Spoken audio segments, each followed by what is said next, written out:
আসসালামু আলাইকুম ওয়া রাহমাতুল্লাহি ওয়া বারাকাতুহু। ইন্নাল হামদালিল্লাহ ওয়াস সালাতু ওয়াস সালামু আলা রাসূলিল্লাহ, আম্মা বাদ। প্রিয় ভাই ও বোন, আশা করি আপনারা সকলেই ভালো আছেন। আলহামদুলিল্লাহ, আল্লাহ সুবহানাহু ওয়া তাআলার অশেষ মেহেরবানিতে আমি অনেক ভালো আছি। আজকে আমি আপনাদের সামনে যেই ভিডিওটা নিয়ে এলাম, এই ভিডিওতে থাকা টাইটেল এবং পোস্টার দেখেই হয়তো বুঝে গেছেন আজকে আমাদের কি আলোচনা। লজ্জা নয়, জানতে হবে। আপনি তাই শিখুন যা আপনার উপর জরুরি। ভিডিওটি শুরু করার পূর্বে আপনাদের কাছে একটাই অনুরোধ, আপনারা যদি মুক্তির আহ্বান ইউটিউব চ্যানেলে নতুন হয়ে থাকেন তাহলে অবশ্যই আমাদের এই চ্যানেলটা সাবস্ক্রাইব করে রাখবেন। আর যারা আগে থেকেই সাবস্ক্রাইব করে রেখেছেন, আমি দোয়া করছি আল্লাহ সুবহানাহু ওয়া তাআলা আপনাদেরকে উত্তম বদলা দান করুক। দিন প্রচারের উদ্দেশ্যে এই চ্যানেলের ভিডিওগুলো আপনার বন্ধু বান্ধবের নিকট পৌঁছে দিবেন। আর কথা দীর্ঘ না করে আসুন শুরু করি। তারাবি নামাজ কিছুদিন যাবত ফেসবুকে কিছুক্ষণ পর পর সামনে আমার আসতেছে যে তারাবি নামাজে কিছু কিছু ছেলে, আমার মুসলিম ভাই, তারা কি করতেছে, নামাজকে নিয়ে দুষ্টুমি করতেছে, তারাবি নামাজে দুষ্টুমি করতেছে।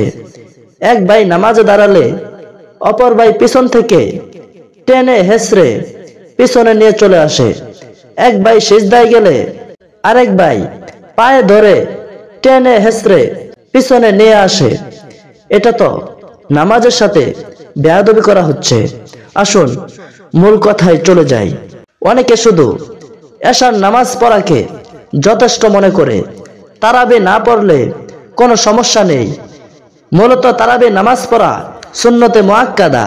কোনো ব্যক্তি উজর ছাড়া, কোনো প্রকার বিপদ ছাড়া না পড়লে সুন্নতে মুআক্কাদা তরক করার গুনাহ হবে, লাগাতার ছেড়ে দেয়া কবিরা গুনাহের শামিল। অনেক ক্ষেত্রে দেখা যায় অপ্রাপ্ত বয়স্ক ছেলেকে হাফেজ হোক বা না হোক ইমাম বানানো হয়। এটা ঠিক নয়। বালেগ ইমামের পিছনে নামাজ আদায় করতে হবে।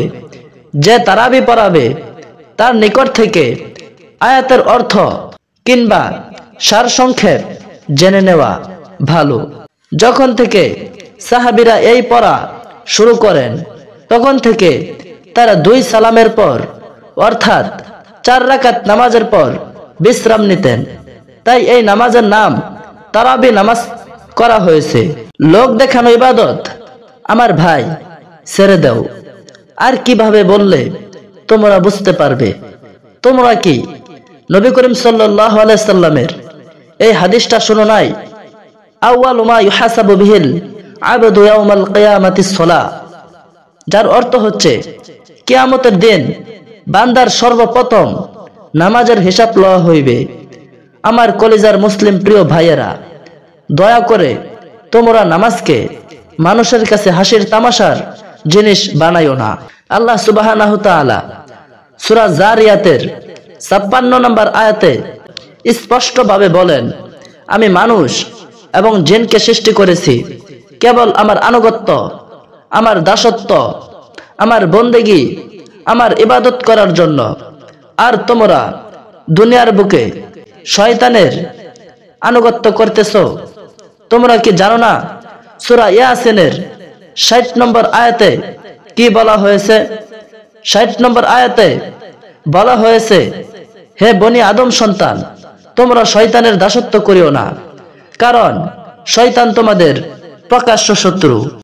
যে কর্ম ভালো নয় তাই মন্দ কাজ বা তাই মন্দ কর্ম মানুষের কাছে নয়, মানুষের সৃষ্টিকর্তার কাছে যা নিন্দনীয় তাই পাপ কর্ম। কুরআন ও সুন্নাহর নির্দেশের বিপরীত কিছু করলে গুনাহ হয়। তাই নামাজে দুষ্টুমি করা থেকে বিরত থাকো। প্রিয় ভাই আমার, সূরা তাকাসুরের 6 নম্বর আয়াতে বর্ণিত আছে, মানুষকে প্রত্যেকটা নিয়ামতের হিসাব দিতে হবে। এই সম্পর্কে জিজ্ঞাসিত হবে, নিয়ামতের কতটুকু শুকরিয়া গুজার করেছ। তখন তুমি কি জবাব দিবে? আমার প্রিয় ভাই, একটু ভেবে দেখেছো কি নামাজে অবহেলা বা নামাজকে বরবাদ করার জন্য কি শাস্তি হতে পারে? আমরা সেই বিষয়ে অন্য একটি ভিডিওতে আলোচনা করব সুম্মা ইনশাআল্লাহ। প্রিয় ভাই আমার, তারাবি নামাজে আর কখনো দুষ্টুমি করিও না। যখন আমরা নামাজে দাঁড়াই আমাদেরকে মনে করতে হবে এটাই আমাদের শেষ নামাজ, এটাই হয়তো আমাদের শেষ নামাজ, আর হয়তো সিজদা করার সময় পাবো না। আজ এই পর্যন্তই, দেখা হবে নতুন কোনো ভিডিওতে। সেই পর্যন্ত সবাই ভালো থাকবেন, সুস্থ থাকবেন। আল্লাহ সুবহানাহু ওয়া তাআলা আমাদের সকলকেই সঠিক বুঝ দান করুক। আমিন সুম্মা আমিন। ওয়া আখির দাওয়ানা আনিল হামদুলিল্লাহি রাব্বিল আলামিন।